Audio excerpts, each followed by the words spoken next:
말씀은 시편 78편 1절로 11절까지의 말씀입니다. 제가 가지고 있는 성경책은 구약성경 858페이지에 있습니다. 시편 78편 1절로 11절까지 제가 한 절, 여러분이 한 절, 우리 마지막 절을 함께 보도록 하겠습니다. 내 백성이여, 내 율법을 들으며 내 입의 말에 귀를 기울일지어다.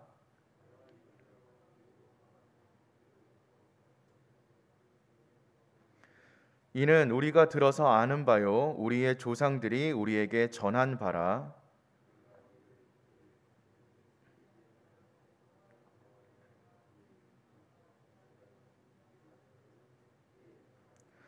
여호와께서 증거를 야곱에게 세우시며 법도를 이스라엘에게 정하시고 우리 조상들에게 명령하사 그들의 자손에게 알리라 하셨으니,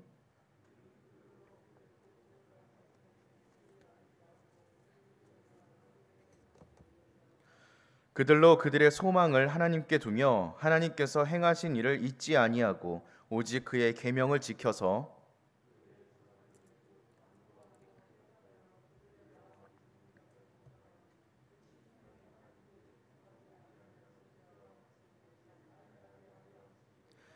에브라임 자손은 무기를 갖추며 활을 가졌으나 전쟁의 날에 물러갔도다.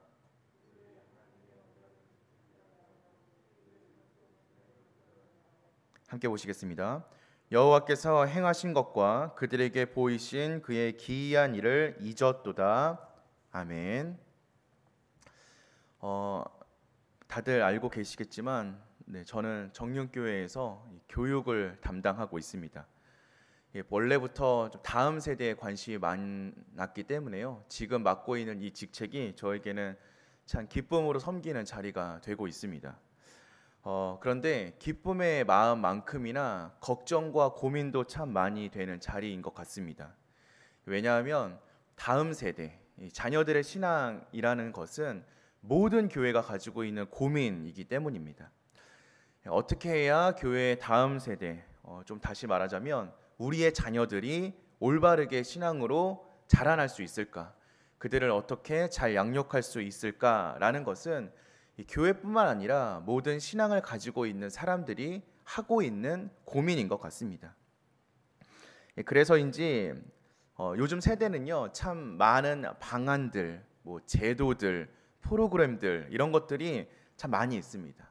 그래서 투자도 많이 해야 된다, 프로그램을 만들어야 된다, 세상의 어떤 방법들을 도입해서 좀 이걸 접목시켜야 된다라는 이야기들도 참 많이 합니다. 그런데 우리가 너무나 잘 알고 있듯이 이런 것들은 다 부수적인 것이죠. 진짜는 따로 있습니다. 진짜는 오늘 말씀을 통해서 우리가 함께 나눌 이야기인데요.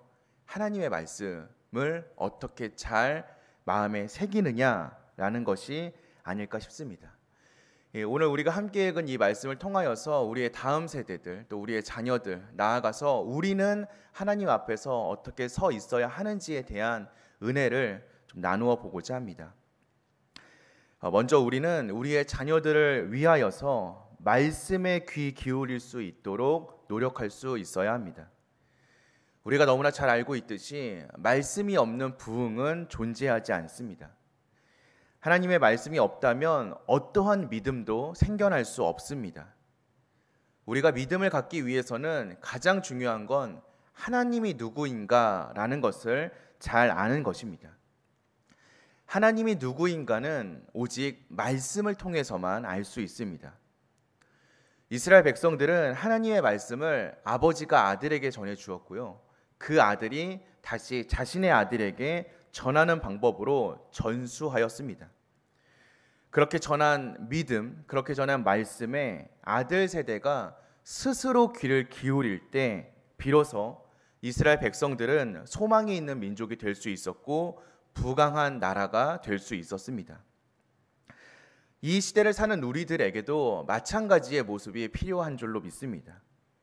우리 역시 새롭게 태어나는 세대, 또 새롭게 자라나는 다음 세대, 우리 자녀들에게 하나님의 말씀을 전수할 수 있어야 합니다. 그들이 하나님의 말씀에 귀 기울일 수 있도록 도와주어야 합니다. 그래서 그들이 변화되고 거듭날 수 있도록 그들을 참 그리스도인으로 세워야 하는 사명이 있습니다. 먼저 하나님을 만난 우리들이 가져야 하는 가장 중요한 사명인 줄로 믿습니다. 사실 이것보다 더 중요한 사명은 없는 것 같습니다. 유대인들은 가정을 중심으로 말씀의 전수를 이루어가고 있습니다. 요즘 우리 이 시대의 교회들을 바라보면서 위기를 맞이하고 있다라는 이야기를 참 많이 하는 것 같습니다.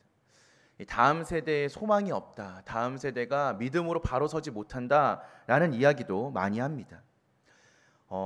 왜 이렇게 우리가 위기를 마주하고 있을까라는 고민을 좀 많이 하게 되었는데요.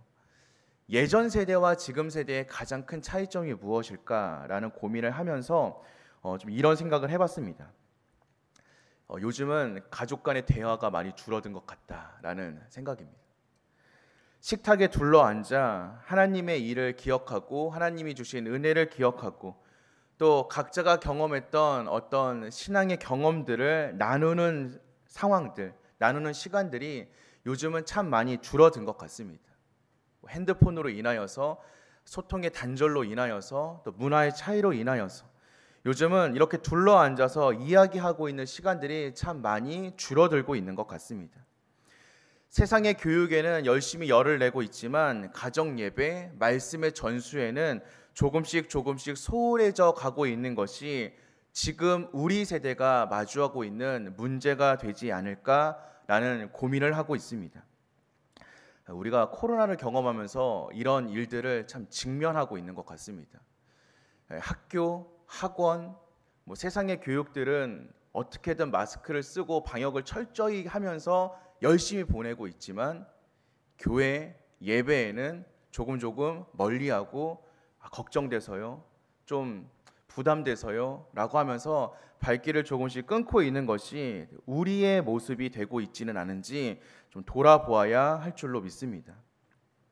가정과 교회가 하나 되어서 함께 기도하면서 우리의 다음 세대들에게 하나님의 말씀을 들려줄 수 있어야 합니다. 가정과 교회의 모든 모임들이 이런 변화가 있어야 합니다. 하나님의 말씀 안에서 진정으로 변화되어서 말씀으로 하나 되고 말씀으로 세워주고 말씀으로 서로를 지켜내 줄 수 있는 그런 변화가 우리 가운데 있어야 합니다. 말씀이 없이는 우리가 기대하는 다음 세대, 우리가 기대하는 자녀들은 있을 수 없습니다. 그렇게 사랑하는 성도 여러분, 부디 가정 가운데에서도 신앙의 이야기가 넘치는 우리 정륜의 공동체가 되기를 축원드립니다. 정말 하나님의 말씀으로 대화할 수 있는 우리 가족들이 될 수 있기를 주님의 이름으로 소망합니다. 우리가 이런 대화를 해야 하는 이유가 있습니다. 가족끼리 그리고 공동체 안에서 이런 말씀을 통한 대화를 해야 하는 이유는 우리의 소망을 하나님께 두는 교육을 해야 되기 때문입니다. 혹시 요즘 세대들, 요즘 어린아이들이 가지고 있는 장래 희망 1순위가 혹시 뭔지 알고 계시나요?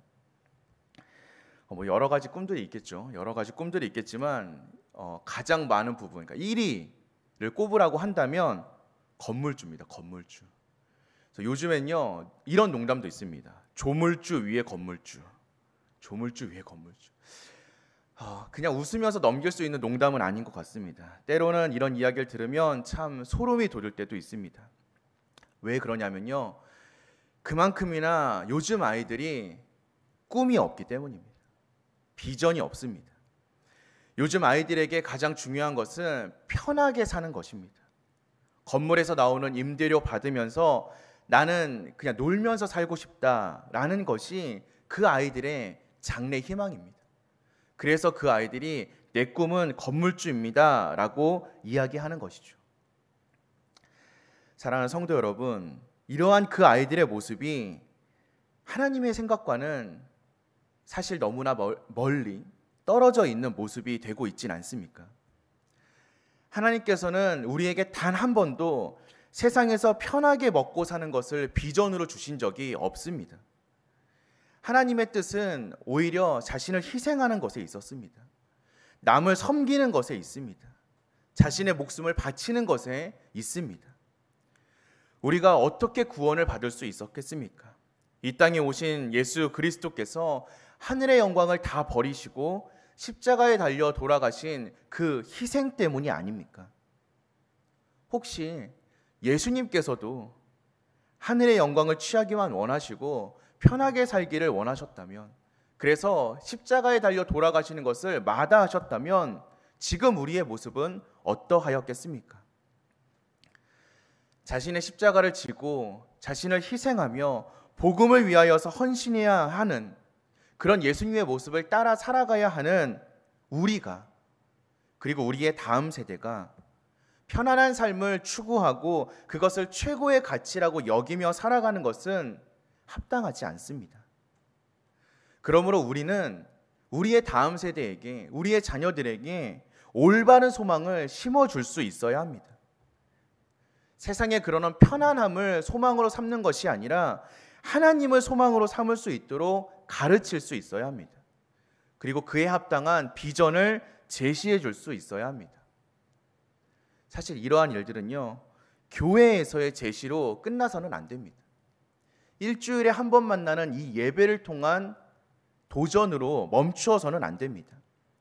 이 역시 가정 가운데에서 우리의 부모 세대가 먼저 희생하고 섬기는 삶의 모범을 보여주어야 가능한 줄로 믿습니다. 사랑하는 성도 여러분, 자녀들이 걷기 원하는 길이 혹시 있으십니까? 우리의 자녀가 이렇게 살았으면 좋겠다라는 삶의 모습이 혹시 있으십니까? 그렇다면 그 길을 먼저 걸어갈 수 있는 저와 여러분이 되기를 소망합니다. 우리가 신앙과 믿음의 본이 되어야 할 줄로 믿습니다. 저에게는 어린 자녀들이 있는데요. 큰아이가 4살, 작은아이가 2살이 되었습니다. 저희 큰아이가요, 얼마 전에 어린이집 수료를 했습니다. 그래서 참 기분 좋고 뿌듯한 요즘을 맞이하고 있는데요. 너무나 신기한 건 무엇이냐면 그 아무것도 모르는 것처럼 보이는 그 4살 아이가 밖에서 무언가를 보고 들어오면 그대로 따라한다는 것입니다. 요즘 저희 아이가 푹 빠져 있는 건요, 하나님 저 왔어요 라는 찬양입니다. 심심하면 그 찬양을 부르면서 율동을 하거든요.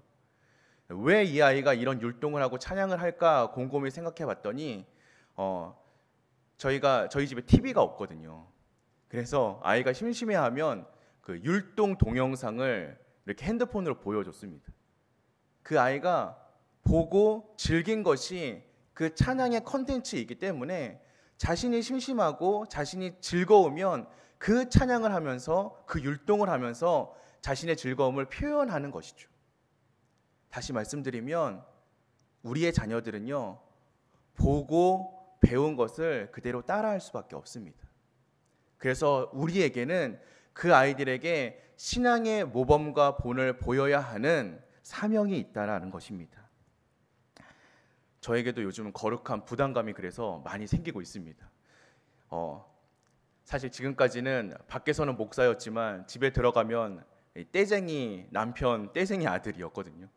그런데 요즘은 집 안에서도 목사처럼 신앙인처럼 살아가고자 하는 기도의 제목들이 생기고 있습니다. 우리 사랑하는 정륜의 모든 가족분들이, 정륜의 성도 여러분들이 이러한 기도의 제목들을 공유하기를 소망합니다. 집 안에서도 바른 신앙인으로서, 바로 서 있는 아빠로서, 바로 서 있는 엄마로서, 기도하는 엄마, 기도하는 아빠로 나아가는 우리가 될 수 있도록 함께 기도하고 함께 격려하는 우리 정륜의 공동체가 되기를 주님의 이름으로 축원드립니다. 말씀을 정리하겠습니다. 하나님의 말씀이 이어지지 않는다면 우리의 믿음도 이어질 수 없습니다. 그렇다면 하나님께 소망을 두는 것도 결코 불가능할 것입니다. 말씀을 통한 변화만이 다음 세대를 일으킬 수 있는, 우리의 자녀를 변화시킬 수 있는 유일한 방법입니다. 왜냐하면 하나님의 말씀에 능력이 있기 때문입니다. 우리에게 이 확신이 있길 소망합니다. 그래서 이 확신 가운데 가정과 교회에서 예배가 회복되고 말씀을 가르치고 하나님께 소망을 두는 삶을 가르칠 수 있기를 소망합니다. 교사, 부모가 바로 서야 우리의 자녀들이 바로 설 수 있기 때문에 교사를 위해서, 부모를 위해서, 우리 자신을 위해서 기도할 수 있는 저와 여러분들이 되시기를 소망합니다. 더불어서 한 가지 기도 요청을 드리는 것은 이 돌아오는 주일 오후 예배, 우리 다음 세대를 위하여서 헌신하고 있는 교회 학교에 세미나가 진행이 됩니다. 이 교사 세미나가 진행이 됩니다. 이 시간을 통하여서 또 올바로 세워지는 교사들이 세워질 수 있도록, 그들에게 하나님의 능력과 은혜가 임할 수 있도록 함께 기도하시는 이 예배의 자리, 기도의 자리가 되기를 소망합니다. 함께 기도함으로 다음 세대를 세워나가고, 함께 기도함으로 우리의 자녀들을 세워나갈 수 있는 우리 정륜의 공동체가 되기를 주님의 이름으로 축원드립니다. 우리 함께 기도하겠습니다.